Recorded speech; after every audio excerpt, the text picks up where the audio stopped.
So you said that what you want your style to say about you, and this was the first part of the answer to that question, and we'll dig deeper on that, but is to reveal the essence of who you are.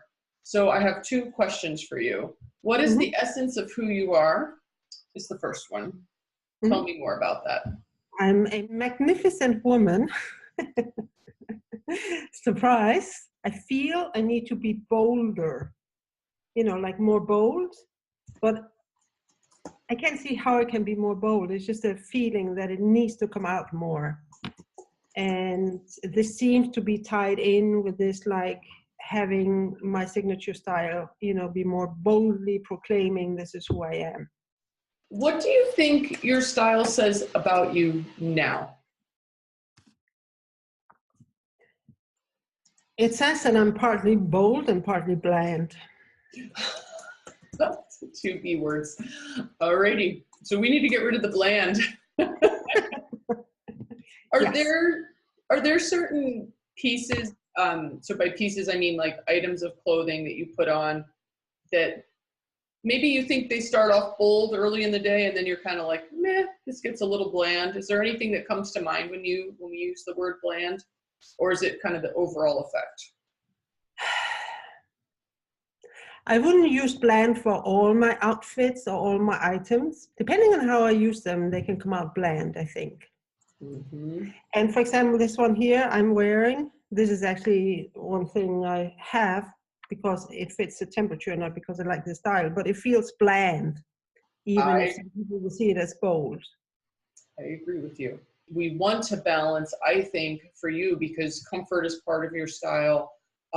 You have this, what I am going to recall, this etherealness and kind of this boho-inspired style that you seem to like, but we don't want that to be, we don't want inspiration to become overdone to the point where it's bland / dowdy. I think we need to come up with a plan for colors for your outfits, in the sense that you have all the colors to work with, or it sounds like you kind of know the colors you like, you gravitate to them.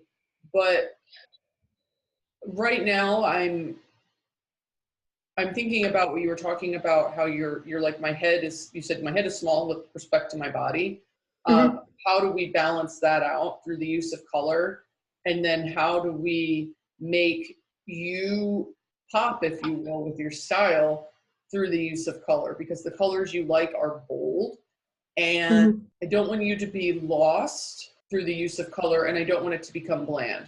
So, and that's a very nuanced thing. So we'll talk about that with the outfits, and then when we get that further. But that was, that was the first thing that came to mind. Is I'm like, oh, okay, is perhaps lighter colors on the upper half of your body to help kind of keep your head and your neck area kind of segued into the rest of your body, if you will. But then I know you like darker colors, so what's that balance? So because right now the high contrast like you have on, and I know you're just wearing that layering piece because you physically need to be warm, but that high contrast is, I think, not, we want to move away from that. And yes, you agree. I typically prefer tone and tone, and layered with texture rather than pattern. Perfect. Which is interesting because when you think of bold clothing, right, it's often like bright, shiny, bold colors and very bold patterns. Yep, it can be, absolutely. But it's like texture, shine, color, and pattern are kind of like the four elements of making an outfit stand out / be bold. I wish I had come up with that on my own, but that is a tenet of stylists in this country that have a TV show. But that's like the four parts of the formula, if you will. And you don't have to embrace all of them, but texture, pattern, shine, color, and then the layering. So for you, I think, because there's a warmth to your style that you want to portray, and the color palette that you gravitate to, textural contrasts are going to be awesome for you. Mhm. Monochromatic dressing is very evident in how you dress with the outfits you took to the Pinterest board. And monochromatic dressing is fantastic. It doesn't mean we wear the same color top and bottom, it's different saturations. Then when you Mhm. add a textural contrast on top of that, the outfit gets even more visually interesting. And then when you add layering, right? So let's say you have a monochromatic outfit, and then you layer. Now you've added another element of visual interest. You have the layering, the texture, the monochromatic dressing. And what's going to happen with that is that I think that lends an air of sophistication to your style, which I do think we want to get to at some point. I don't want you to be buttoned up and stuffy and you don't have to wear like a business suit. That's not what this is about. But I think that an element of sophistication is going to be part of that boldness. And that makes sense, and part of the magnificence that I want to get out. And I think that hasn't come out yet, the sophistication, but that rings the bell inside of me when you say that. Excellent. Because I know when I'm walking on the street and actually see that, it's, I go like, wow, I want that for myself. But I hadn't named it as sophistication until now you just said it. Yeah. Excellent. No, I'm glad that resonates with you because that's the word that came to my mind. You know, there's lots of different descriptors we can use. So perfect. We are aligned on this. So, and this really kind of segues into the next topic was, you know, you said the question was about your style challenges. And you said, I think I have a good foundation, but I need to add finishing details. And my question to you was, what do you mean by finishing details? So what kind of comes to mind when you say that? That is, that's the boldness and the sophistication. Yep. And just specific items. You know, I have this for a reason because I don't have anything else than this that serves this purpose. It's kind of like when I look on my clothes, it feels like there should be an item of clothing that should be there, but it's missing. But I couldn't tell you what it is that I'm missing. It just feels like there's supposed to be something for me to wear, but it's not there, but I don't know what it is. I have no idea if that makes any sense. No, I totally understand and appreciate that. You're exactly right. It's like that je ne sais quoi of our style, which is the like, I can't tell you what it is, but there's something there that is the missing part. Yes. So, and it's not a scarf either, because I'm not a scarf person. You know, it's not a scarf. It's something else. And the thing is too, it's not even, it is going to be maybe a specific item or items, but really what it comes down to as well is, how do I want to say this? The overall composition of the outfit and how it's presented.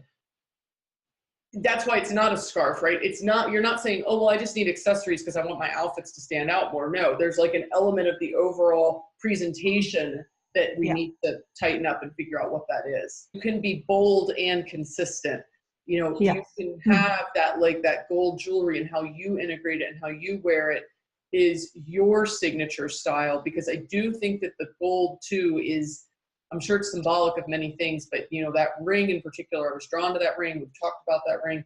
Having a few of those, like for me, it's the pink bag, right? And black and white. What are those things that are going to make it to, you know, be memorable? Like I was talking to a client about this and he said to me, he goes, I want people to see something in the store and think, oh, that's so me. He goes, but I don't want it to like pigeonhole me. And I said, no, I totally understand the difference. You know, you want to have that consistency. So people are like, yeah, I think of so-and-so when I see something, you know, you might like, for example, but I don't want you to think that that means, oh, well, I only wear like these 5 things in these 2 colors. That's not what.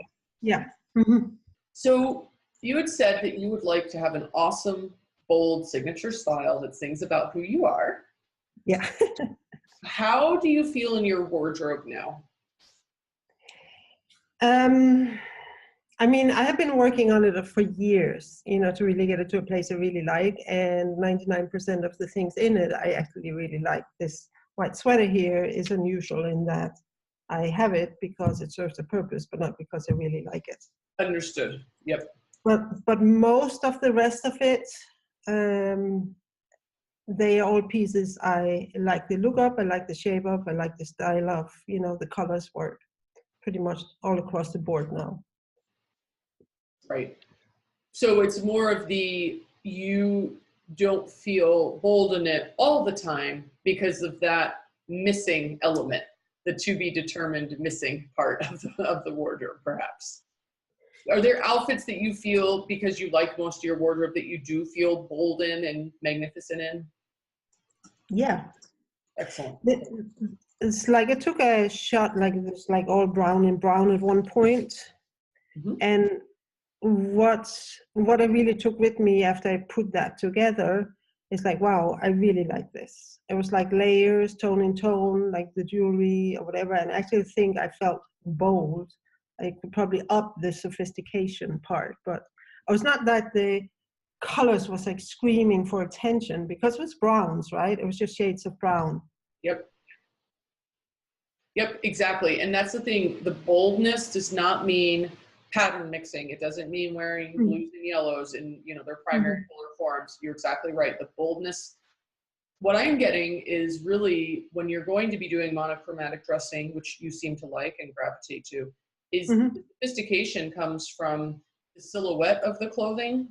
Mhm. We'll talk about with some of these outfits, the tailoring and the fit. It's all very important because it's super subtle. And these are actually all elements of menswear dressing, interestingly enough. And the other thing about menswear is that fit is the most important aspect of menswear. And most men's clothing is actually meant to be tailored. So, but as women, I think collectively, certainly here in the United States, we tend to forget about tailors, seamstresses, and fit altogether. So for you, that level of sophistication will come down to the silhouette presented in the clothing, the proper fit. I think that makes it bold, and that may be an element of what you're seeing when you see the women on the street, for example, of like how they're pulling off their outfits. Like you're a scientist, so like reverse engineer this as you're looking at street style, if you will.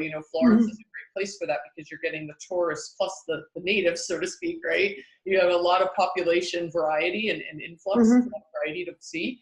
Is like reverse engineer the elements that you like of the outfit. Is it the color? Is it that it looks like it fits her? Is what is it? And it'll be interesting to see what your takeaways are.